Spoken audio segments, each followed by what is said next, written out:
Welcome to Luca is a Billionaire, where the only thing I invest in is your answers. You start by making sure your apps and phone are up to date because settings vary by version.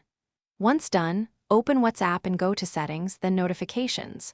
Now decide, do you want to mute individual chats, set global app alerts, or use the phone's Do Not Disturb to silence everything?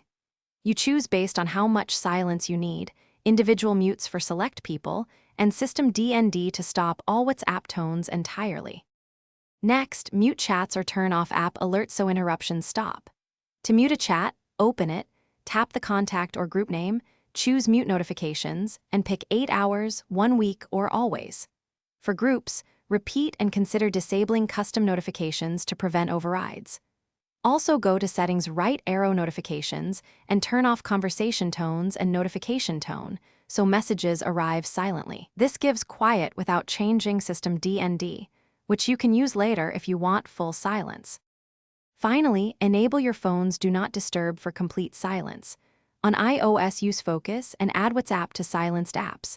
On Android, enable Do Not Disturb and block notifications for WhatsApp's notification channel.